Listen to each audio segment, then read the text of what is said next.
morning. Welcome to the Los Angeles World Affairs Council and Town Hall. I'm Kim McClary, President and CEO, and it's my great pleasure to welcome you today. Thank you all for your ongoing support and your viewership that has sustained us during these challenging times. We'll continue to provide you with a strong lineup of these live streams, and we also plan to bring in-person events back as soon as it's safe to do so.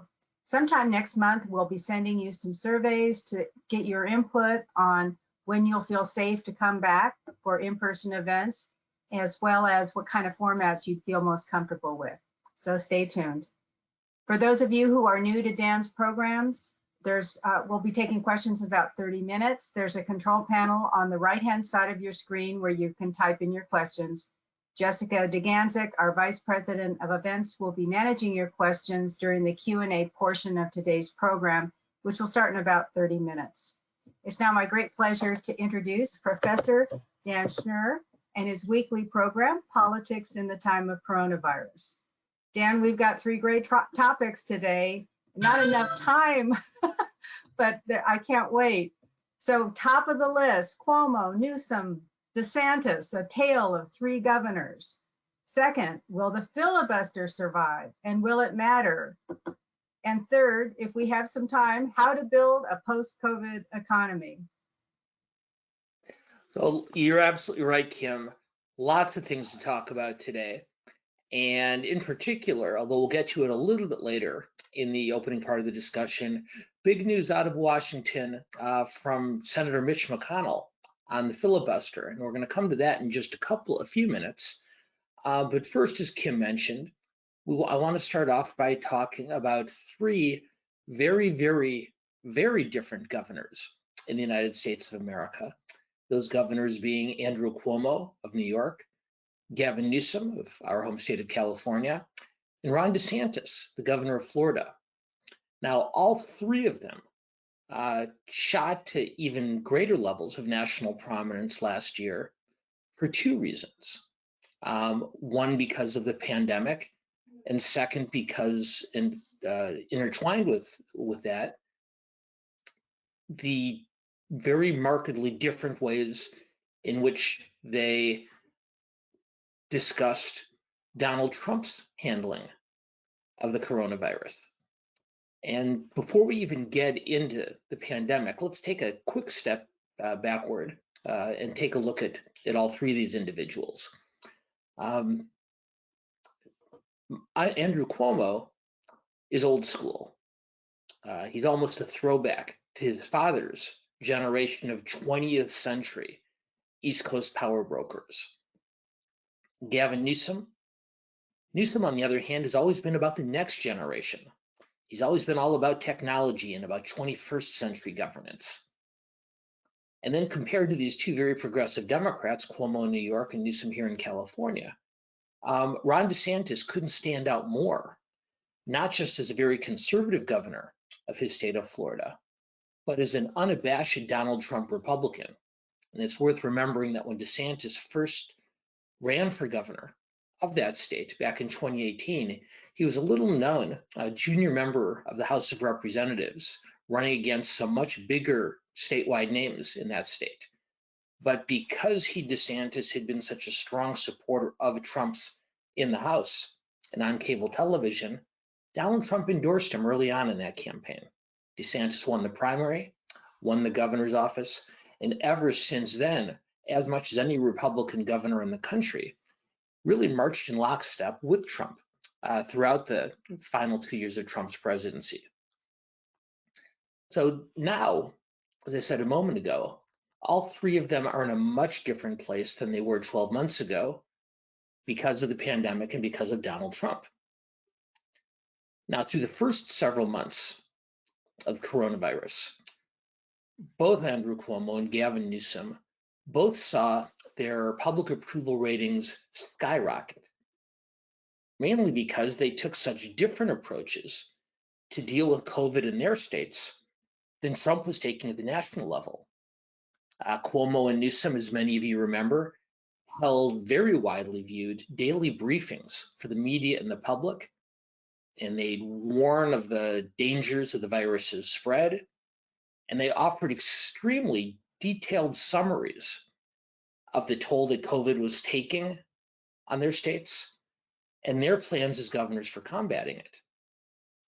Now, meanwhile, Trump, of course, was facing very wide criticism for his reluctance to admit the dangers posed by the coronavirus or to employ more aggressive steps to curb its spread.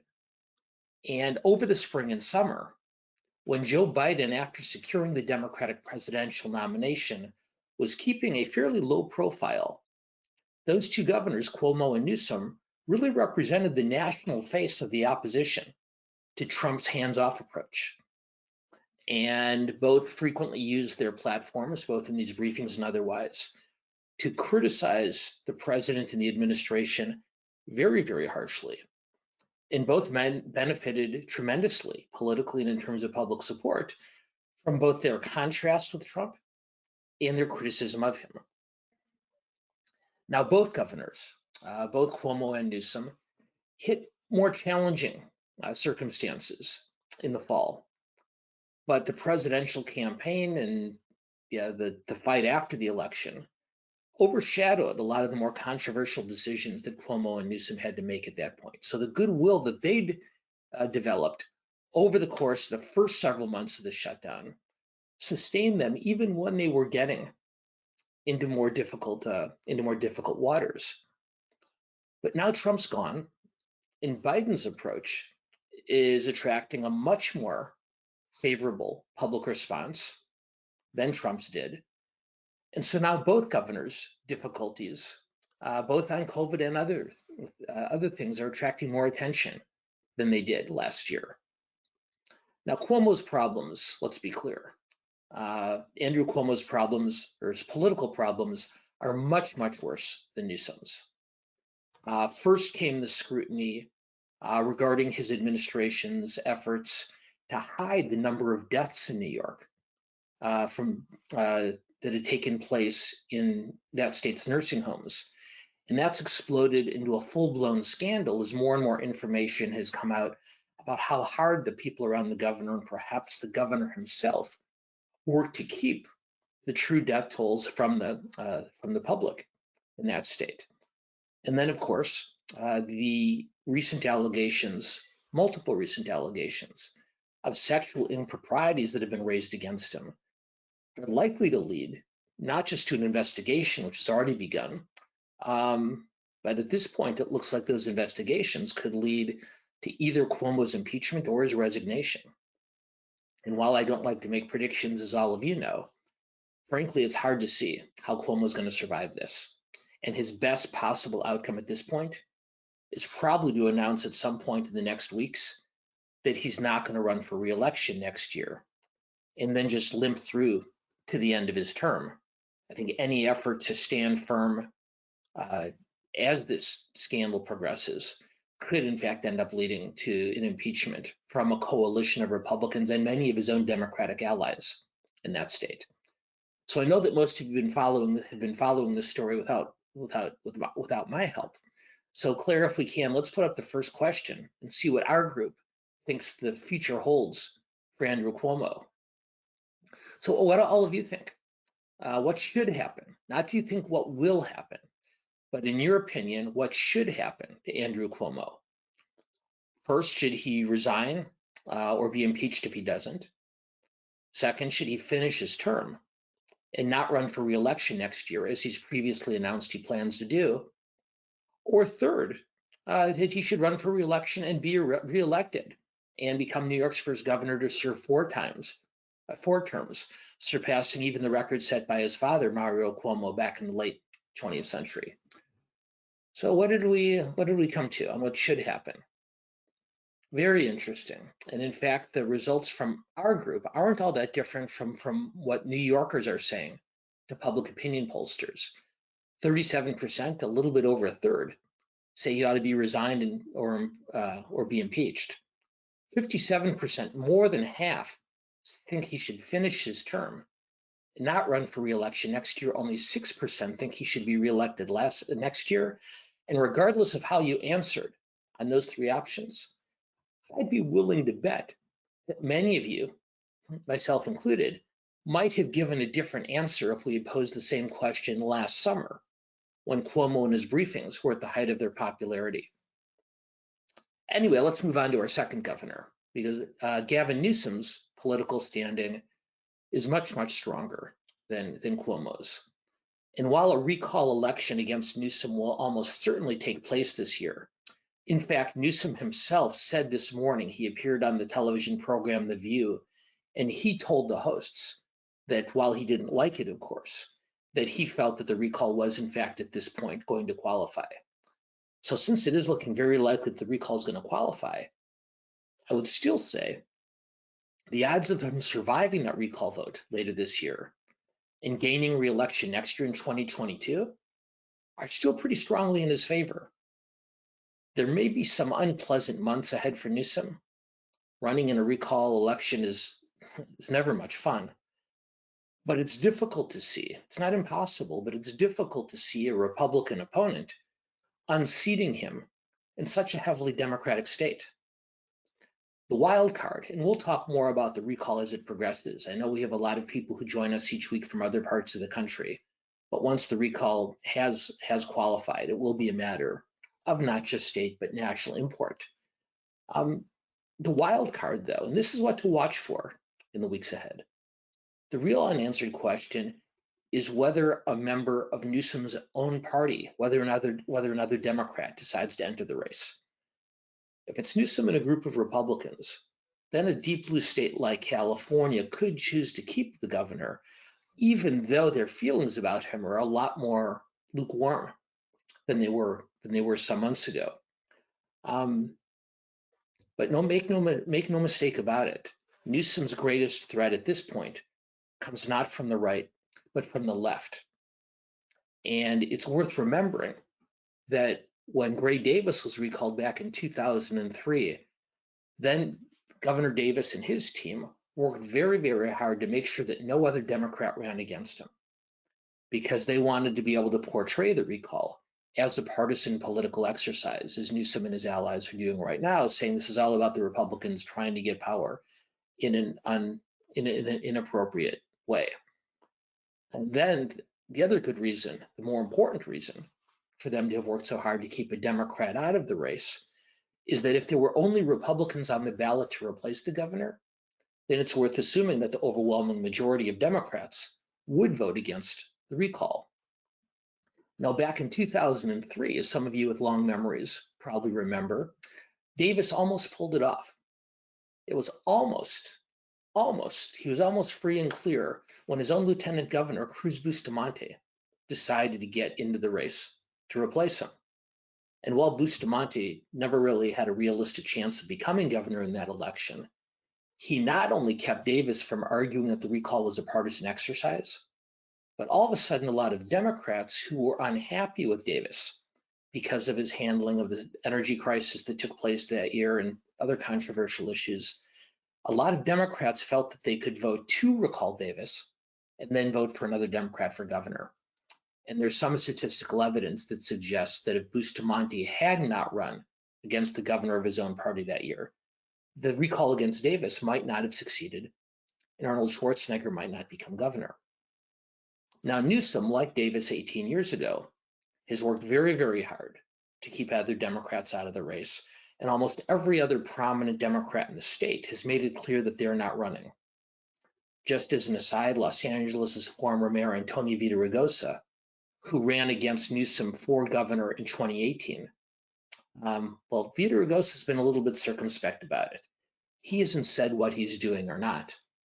But the very difficult decision for California Democrats in the weeks and months ahead is whether or not to get another Democrat into the race. And I know that sounds contrary to what I just said, but I'll take one more minute just to explain this a bit further. The recall ballot, as some of you may remember, has only two questions on it. The first one is just very straightforward. Should Governor Gavin Newsom be removed from office or not? And the second question lists any number of people. There were 130 candidates back in 2003. Ask which one of those candidates you would like to replace the governor. So the very difficult decision the Democrats are going to be facing as we move forward is, even though they want to present a unified front, even though they don't want to give Democrats who might be unhappy with Newsom a reason to vote for the recall, they may also not want to run the risk that if the first question succeeds and Newsom is removed from office, if the only options to replace him are Republicans, the Democrats might be thinking hard about whether or not to put another Democrat on the ballot just to protect themselves in case the recall is successful. Now, we don't know what's going to happen. And there is a timeline that is far too involved and intricate for me to get into with you today. Perhaps in the weeks ahead, we can go through the mechanics of the recall in more detail. But suffice it to say that election is probably going to take some time later this year, possibly as late as November or December, and maybe even early in 2022. So we don't know what's going to happen. And so once again, we'll finally get to the second question, where I'm not going to ask you to predict what will happen, but what do you think should happen to Gavin Newsom now that this recall looks like such a probability? Number one, do you think he should be replaced in a recall election by another candidate, Democrat or Republican? Two, should he finish his term next year and not run again? Or third, alternatively, he should run for re-election next year and be reelected. So let's see what we got on these answers, Claire. Wow, look at that. Much different set of answers for Newsom here in California than for Cuomo in New York. Only 7% think he should be replaced in the recall election later this year. A little bit over a quarter think he should finish his term and not run again, or to run and to be defeated. 2/3 believe he should be reelected next year. And if I'm not mistaken, that is more than 10 times the number of you who thought that Cuomo should run for reelection and be reelected next year. Now let's move on to our third governor. Ron DeSantis, on the other hand, is in a much different place today, too, than he was several months ago. Because last summer, DeSantis, the governor of Florida, was criticized very harshly, both in his state and nationally, for keeping his state open. Unlike Cuomo and Newsom and many other governors around the state who imposed very strict shutdowns, DeSantis did just the opposite. Florida stayed open. And as a result, a few things happened. Number one, the death rate in Florida over the course of a year is considerable. More than 32,000 Floridians died of coronavirus in the last 12 months. And while that's less in raw numbers than the number of deaths here in California, on a per capita basis, Florida's mortality rate because of the virus is much higher than California's.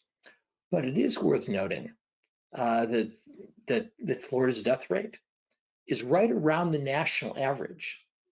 And a lot of people, a lot of observers, both in Florida and elsewhere, are now taking a second look at DeSantis's decision. Because while he did not close down most of the state the way many other governors did, he directed many of the state's resources toward those he pointed out were the state's most vulnerable populations, to older Floridians, to those in nursing homes and in senior communities, to do everything he could to protect them. And so ultimately, like as I said, the death rate in Florida is about the national average. But on the flip side, that state's economy is unusually strong, given the recession that the nation has struggled through since the virus hit last March. The economy in Florida is strong. Unemployment in that state is down. Florida's unemployment rate is 5.1%, and compared to 9.3% for California, 8.7% in New York, and 6.9% in Texas.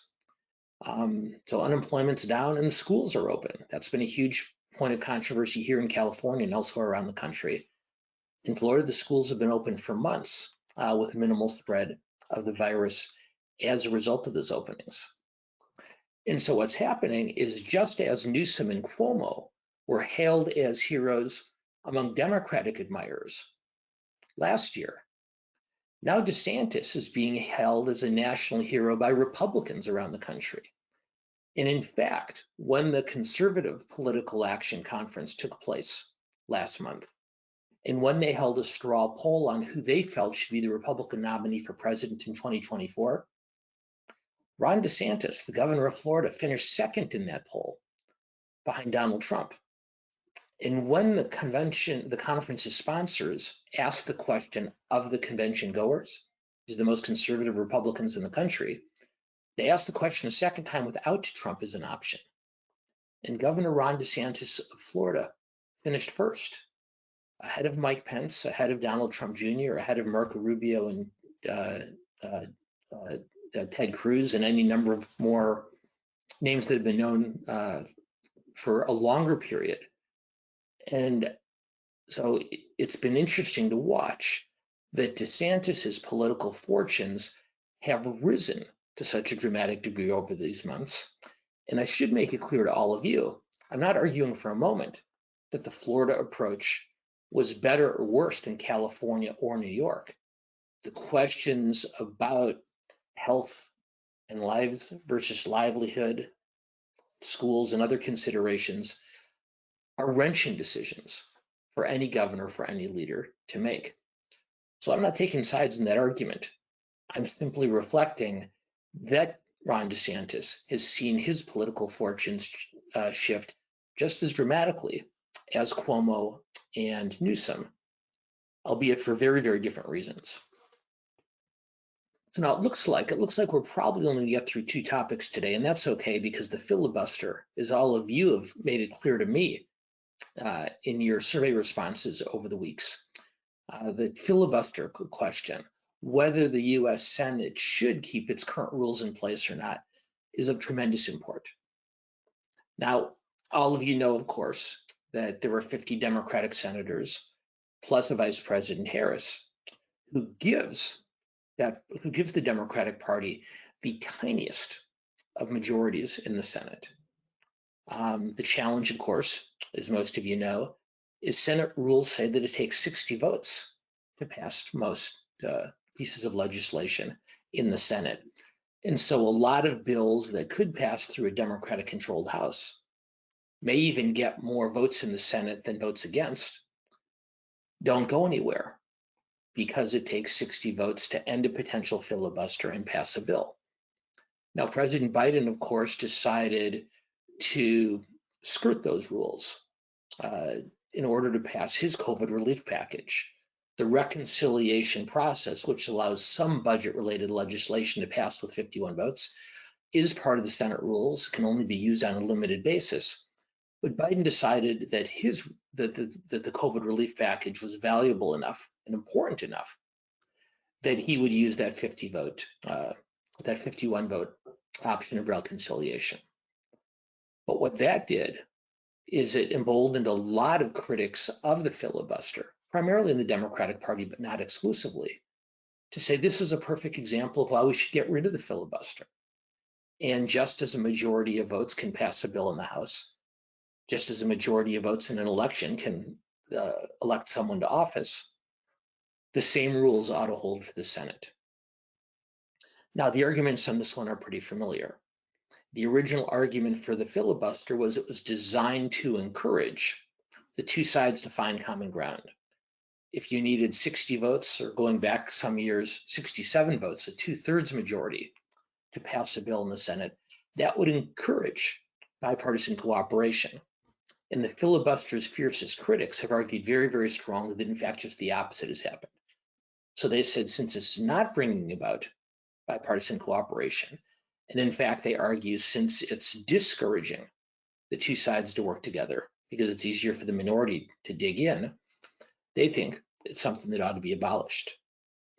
Now, on the other side, you have any number of people, now Republicans because they're in the minority, who are arguing, well, actually in fairness, primarily who are arguing against in favor of the filibuster because they're in the minority.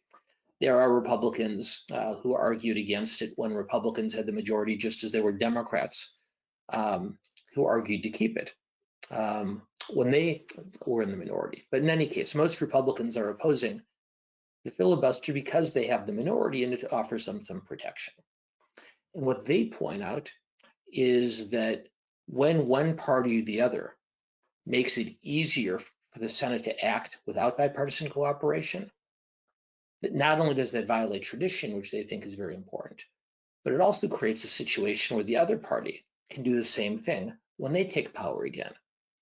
And in fact, we have a fairly stark and recent example of this, because when Barack Obama was president, the Democrats were in the majority in the Senate. Many Senate Democrats got so frustrated that Republicans were opposing Obama's nominee for positions in his administration and for appellate judicial positions, that they voted on what was called the nuclear option to allow all appellate court appointments and all administration appointments to pass by a simple majority rather than 2/3. Then Senate Minority Leader Mitch McConnell warned them, and he said, "You're not going to have the majority forever. And when we get it, if you do this, we're going to do something just as extreme." And in fact, true to his word, when Republicans did reclaim the majority, they lowered the threshold, not just for appellate judges and for administration appointments, but of course for Supreme Court justices, which is the reason that President Trump was able to appoint Justices Kavanaugh and Gorsuch and Comey Barrett over the course of his 4 years in office. So now we're here again. On one hand, an argument that the Senate can function with the filibuster. On the other hand, an argument that getting rid of it would cause all sorts of other problems. And just this morning, McConnell, of course, still the minority leader again, came out this morning with a very aggressive statement warning Democrats not to get rid of the filibuster. Yesterday, Senator Dick Durbin, the number 2 Democrat in the Senate, announced that after years of supporting the filibuster, and to Durbin's credit, he supported the filibuster both when Democrats were in the majority and in the minority in the past. Durbin yesterday said it's come time for the filibuster to go because the Senate simply does not function anymore. And so probably in response to that, McConnell came out this morning with it is probably his single most scathing warning against the abolishment of the filibuster. McConnell pointed out that he resisted Trump's pressure to get rid of the filibuster over the course of the Trump presidency because it would have been much easier for the Senate to accomplish things than on Trump's behalf if it had only required 51 votes rather than 60. But then he went on, and I'm going to quote him. McConnell said, quote, "Everything the Democrats did to Presidents Bush and Trump, everything that Republican Senate did to President Obama would be child's play," unquote.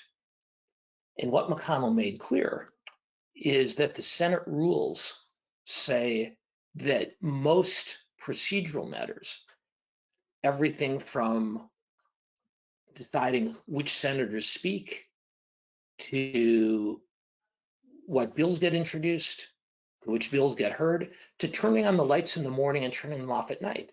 That all happens through a process called unanimous consent, where both parties in good faith agree to those things rather than having long drawn out arguments about when to turn on the lights and which bill to be read.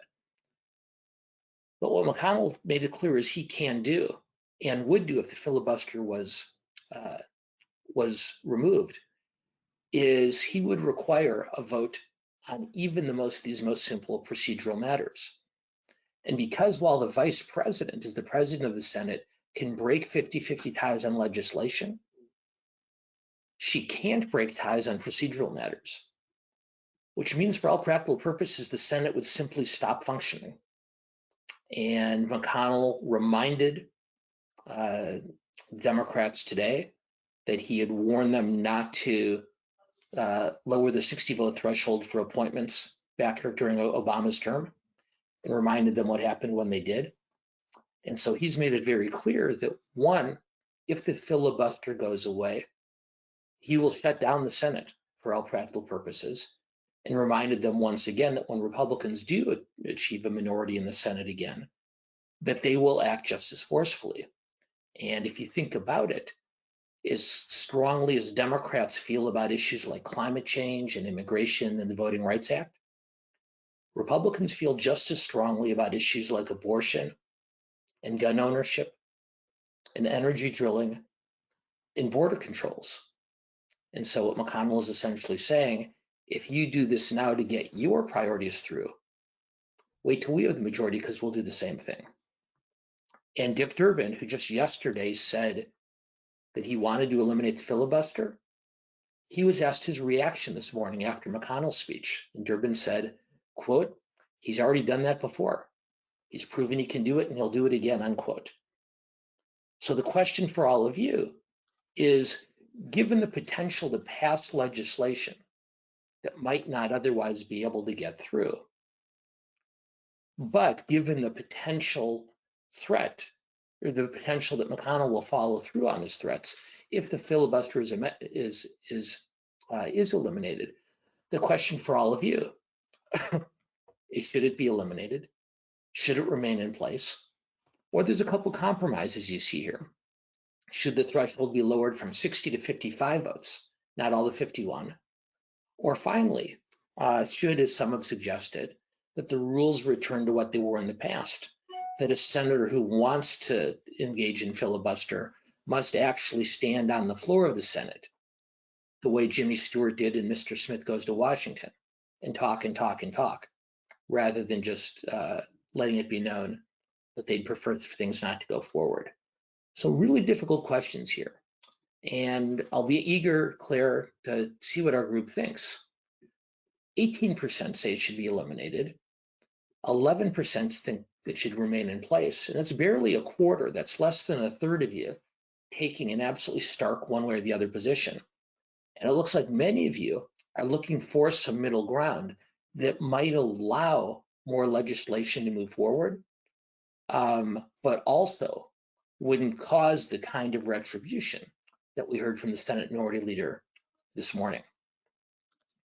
One tip I'm going to give you before we go on to your questions is, you may remember in December, there was a bipartisan group of 20 senators that, working together across party lines, 10 Republicans and 10 Democrats, were able to force through another COVID relief bill in the last weeks of Trump's presidency.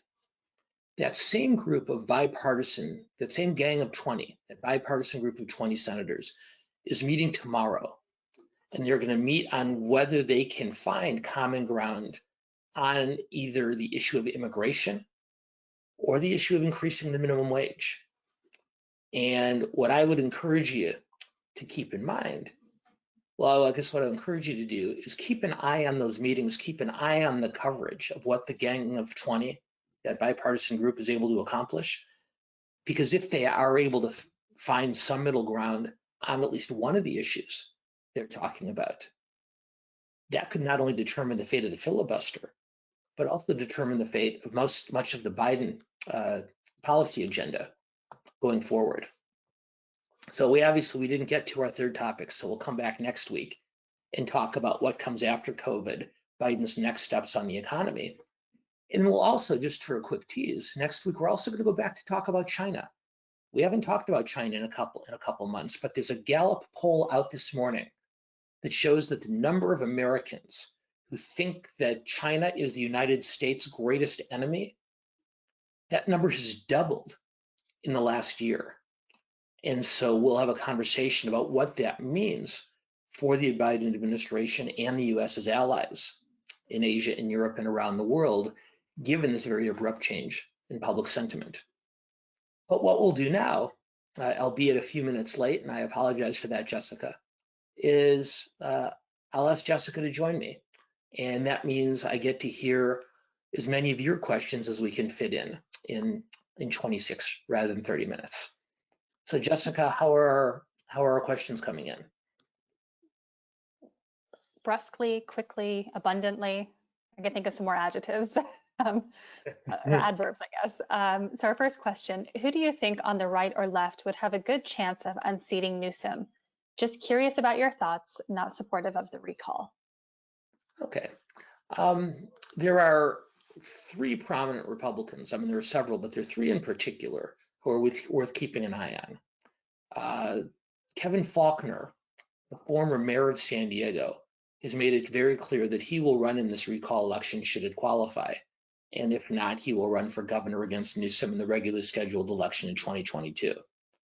John Cox, the businessman who ran against Newsom and was defeated in 2018, has indicated he'll run again. And it was announced just this morning that he had a real shakeup on his campaign team. We'll see what that means going forward. And then third, and very intriguing, although he has not made any official announcement, Rick Grinnell, a native Californian who is Donald Trump's ambassador to Germany and acting national security advisor, has let it be known that he's interested in the race too, and in fact had dinner with Trump to talk about it some weeks back. So those are the three most prominent names on the right. On the left, we don't know yet.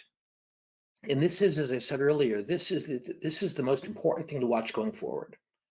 Because while a Republican can win this election, just given the way the ballot is structured, California is a deep blue state. And if every Democrat votes against the recall and every Republican votes for it, then the recall will fail.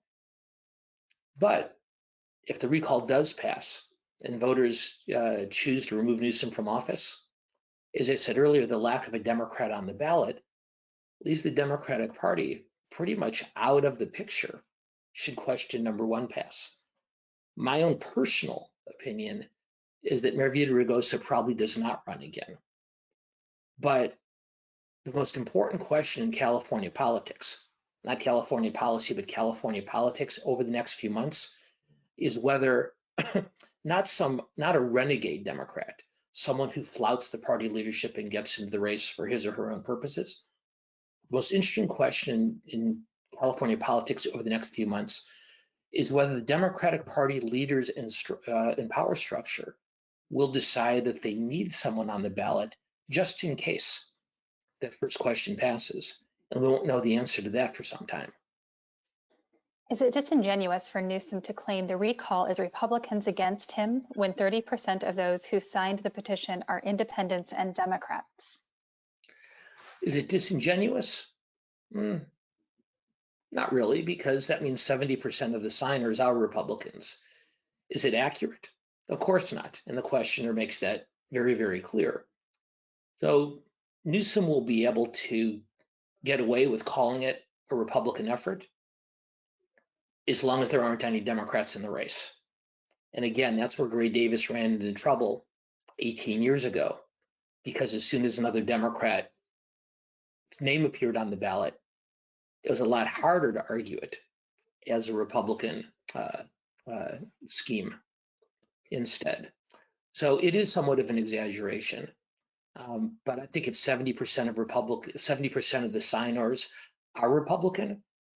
Then I think even if it's an exaggeration, I think it's reasonable for Newsom to refer to it as a Republican-driven effort. We'll see if his own party lets him continue making that argument.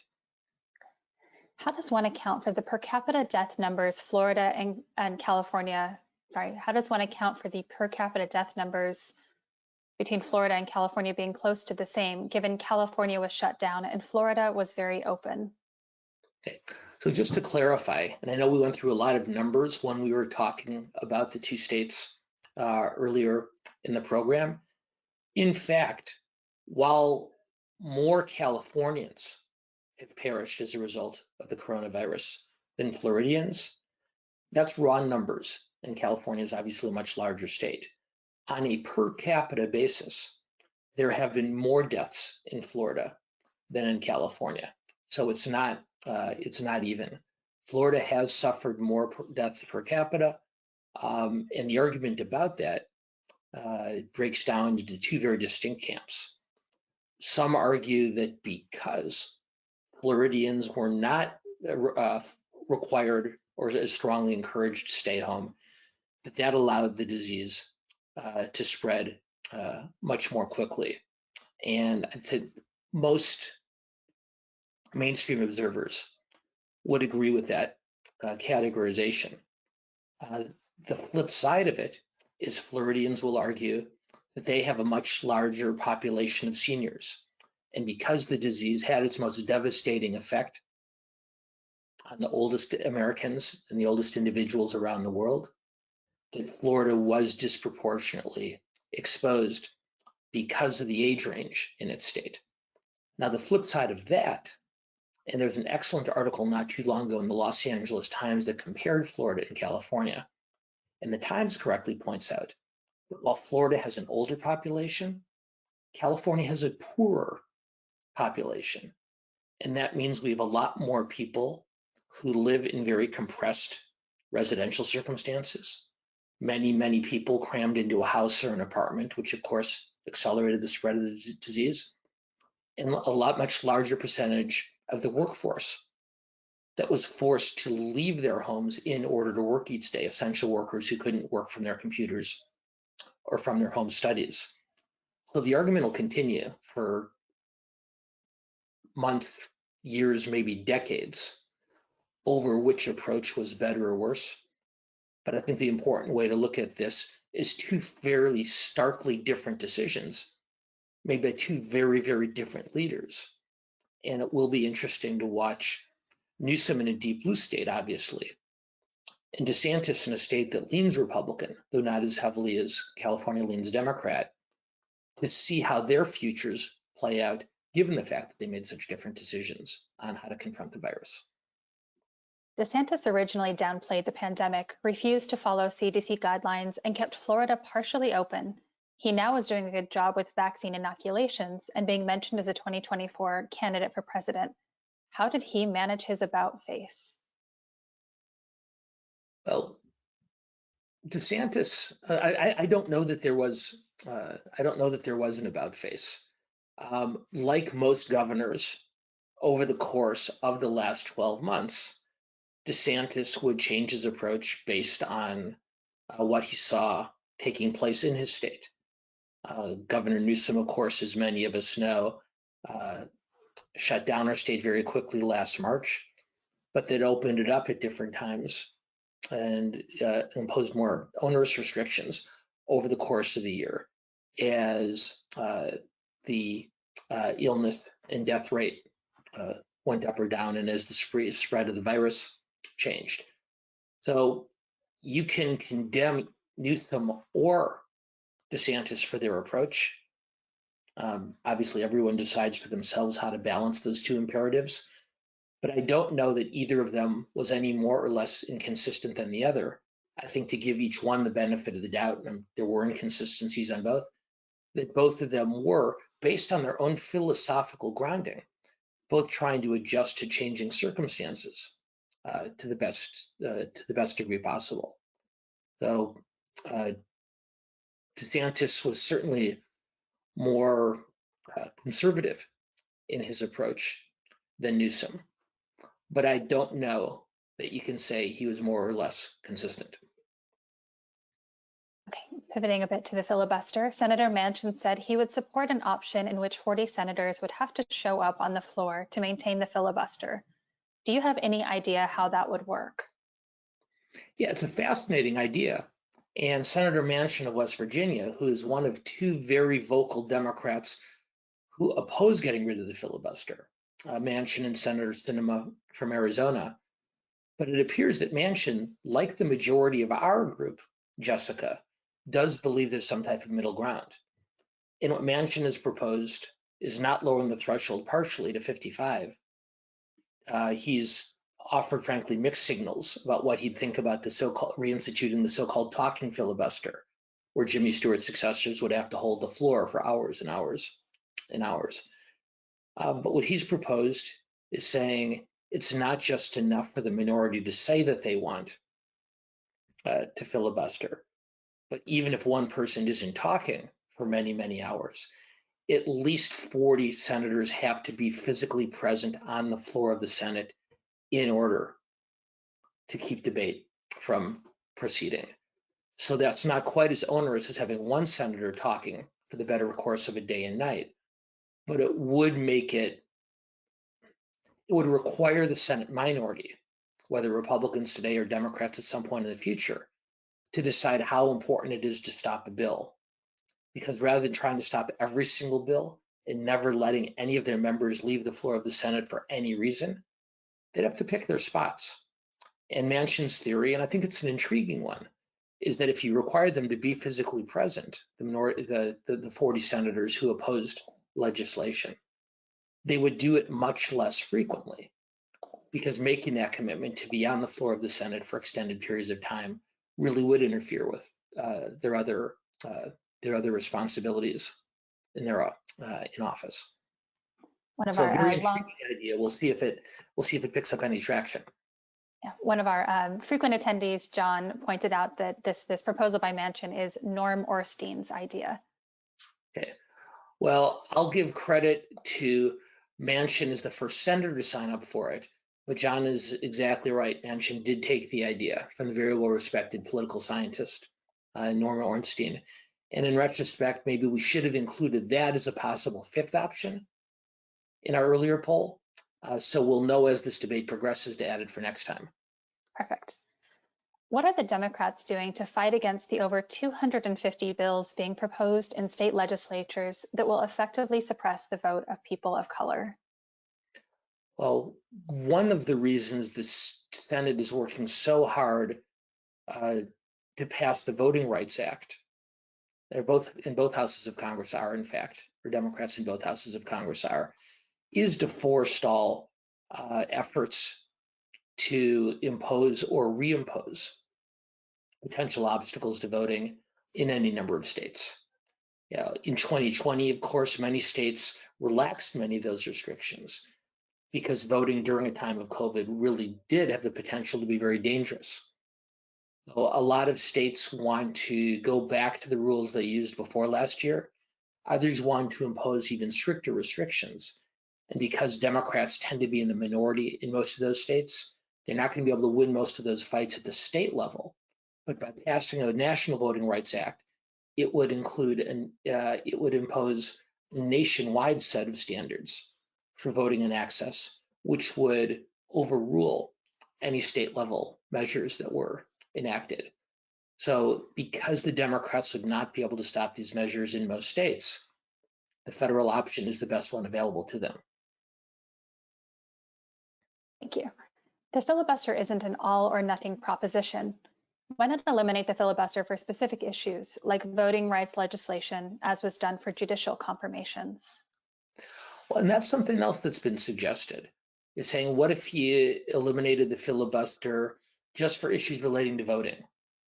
Or just like we've done it for issues relating to the budget, you could say, let's eliminate the filibuster for issues relating to climate change or to immigration. Well, I think the challenge there is you end up with the same slippery slope that we talked about earlier.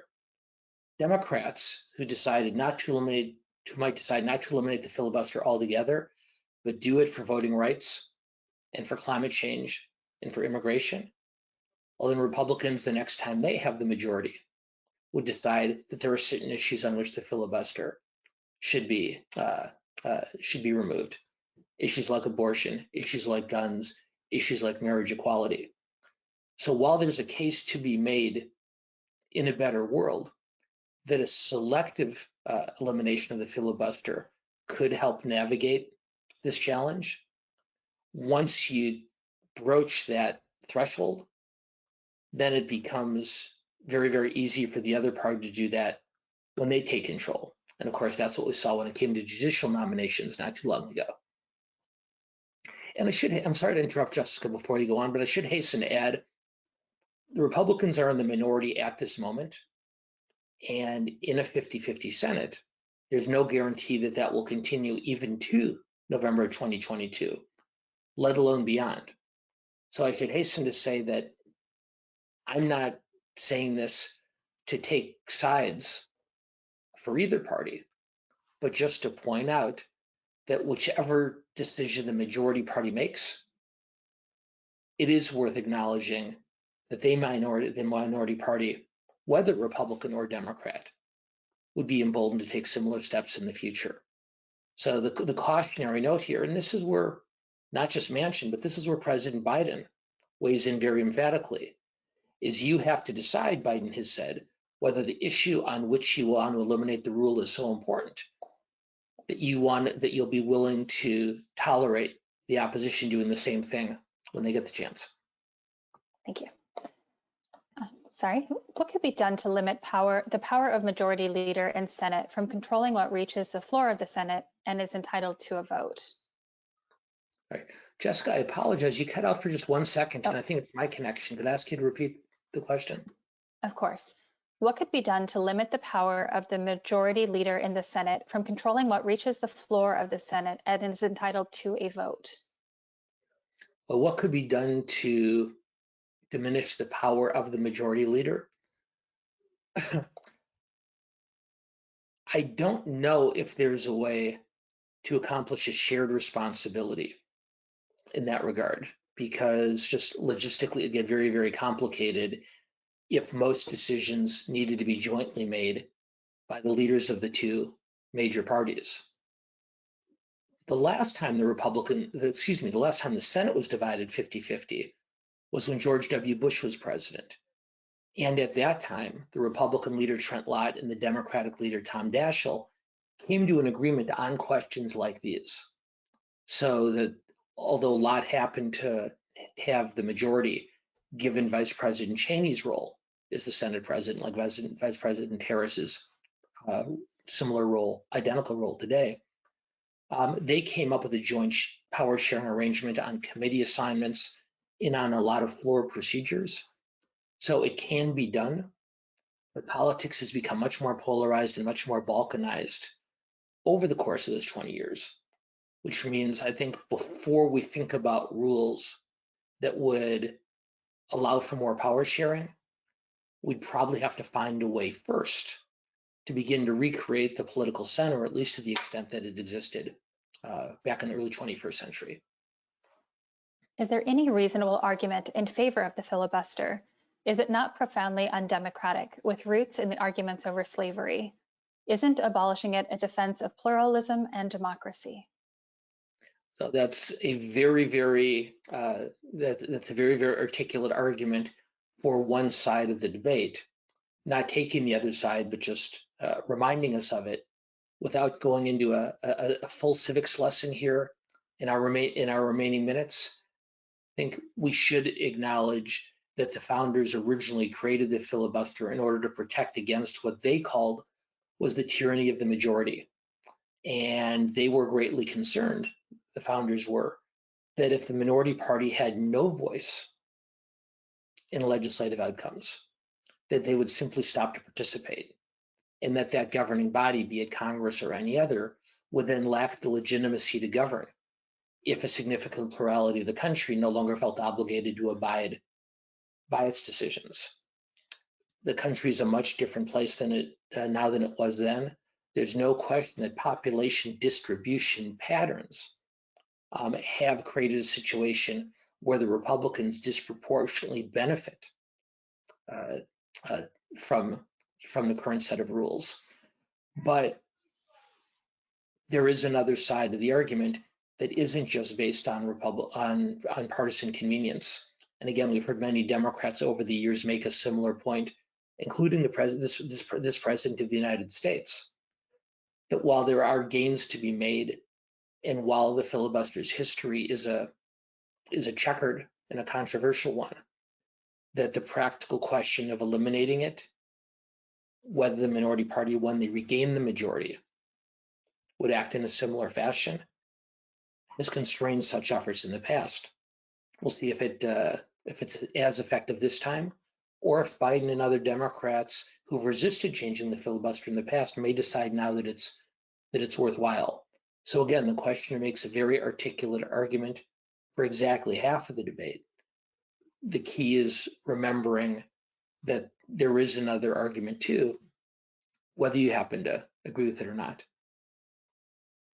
This questioner says, can you please comment on how voter suppression is framed as a racist effort versus it is an effort for integrity to protect citizens' rights? No, I've made this point before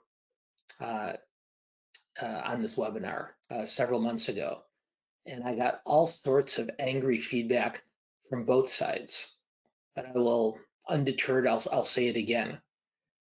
I believe that both arguments of voter fraud and voter suppression are extraordinarily overstated by the two major political parties in order to accomplish their respective political gains. The instances of voter fraud in this country are infinitesimal. The frequency with which an individual is denied the right to vote, not a question of added requirements or even obstacles, but actually forbidden from voting, are very, very rare also. Democrats exaggerate voter suppression. Republicans exaggerate voter fraud. Both dynamics exist, but both parties exaggerate the degree to which they exist because they know that it's a very reliable way of motivating their respective bases to vote on election day. I think there are steps that can be taken to encourage voting that haven't been taken, and the new Voting Rights Act includes some of those. I think there are reasonable steps that can be taken too to ensure the sanctity of the ballot. But as long as the two parties both use these critically important issues of ballot access to further their own partisan goals, it's going to be much, much more difficult to achieve the goals that I think most reasonable people do, which is to make sure that most US citizens are able to vote in as convenient a way as possible, and that those who aren't eligible are denied that opportunity. But it's going to require both sides, not just one, to decide that raising the emotional stakes to such a high level is not as important as actually getting the work done. Thank you so much. And this will be our final question. What will it take to have our leaders take a bipartisan approach to all issues and end the continued refusal to work together for the greater good, to continue the vision of our forefathers? Well, that is a conversation that's going to take more than 2.5 minutes, and so I'll apologize in advance. But I do believe that politics, like most things, work in circles.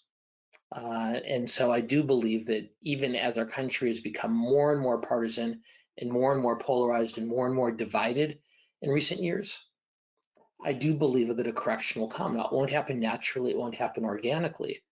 It's going to take leaders in both parties who decide that moving forward and achieving some of their goals, as opposed to all of them, who decide that the perfect doesn't need to be the enemy of the good, who decide that it is restoring that type of bipartisan comity, COMITY, is worth occasionally sacrificing a policy objective or a legislative goal. It's not going to be easy, but there are 20 senators of the 100. There are 10 Republicans and 10 Democrats who are going to meet tomorrow to try to take at least some steps in that direction. And I think for us as voters, looking to reward candidates who want to work with the other side, as opposed to and this is going to be difficult, as opposed to automatically rewarding the most strident voices on our own side. So in other words, if you're a Republican, the natural instinct is to vote for the most conservative Republican who will fight for as many of your goals as aggressively as possible. If you're a Democrat, your natural instinct is going to be to vote for the most aggressive liberal because he or she will fight for your goals as aggressively as possible. But if we as voters decide that in addition to our own particular specific close-held policy goals, that we do want to see a Congress that is more willing to work together, we have to be willing as voters to reward those candidates who promise that type of approach, as to simply continuing to vote as we have in recent years for the more ideologically intense candidates in both parties. So is there something that the Senate and the House can do to bring around the change that the questioner asks about? Of course they can, but they're not going to do so until the rest of us, just all of us normal people who vote on election day, until we start rewarding candidates on both sides of the aisle who indicate that that kind of cooperation is more of a priority. Thank you so much, Dan. I'm going to turn this back over to Kim, but thank you to our audience as well for all your great questions. Dan, what a thoughtful and very important discussion. I can't wait for next week. China and the post-COVID economy, to name a few. Yeah, we only got through 2 issues today, and I apologize to anybody who's really looking forward to that economic discussion. But I think the 3 governors, completely aside from who they represent individually, I also think they represent the broader parameters of the debate we've been having in this country over the last year. So the fact that we spent a little bit of extra time on them, I hope wasn't too disappointing to people. But like you said, Kim, we'll get to the other issues next week. Barring any other breaking news, which Dan Exactly. and adjusts our discussions every week based on the most current information. So I'm so appreciative of your pivoting so quickly between weeks. So thank you, Dan, so very much. And Jessica, thanks for helping with so many questions. For our viewers, help us keep these important programs going. You can help us by texting the name Schnur to the control panel, to the chat on the control panel. Your contributions make a real big difference. In addition to Dan's program next week, we have a terrific lineup coming up that I'll just give you some quick highlights. This Thursday, Samantha Gross, director of the Brookings Institution, will be focusing on energy, geopolitics, and climate change. Next week, we have Anna Homa, who is an author of Daughters and Smoke and Fire. She's a Kurdish writer, and this is an unforgettable story based in Iran. Then we have March 25th, Insanity Defense, Why Our Failure to Confront Hard National Security Problems Makes Us Less Safe. This is with Jane Harmon, President and CEO of the Woodrow Wilson Center. Please go to our website, register today, become a member, make a donation. Everybody, please stay safe, take care, and see you Thursday. Thanks, everyone. Thanks, Dan.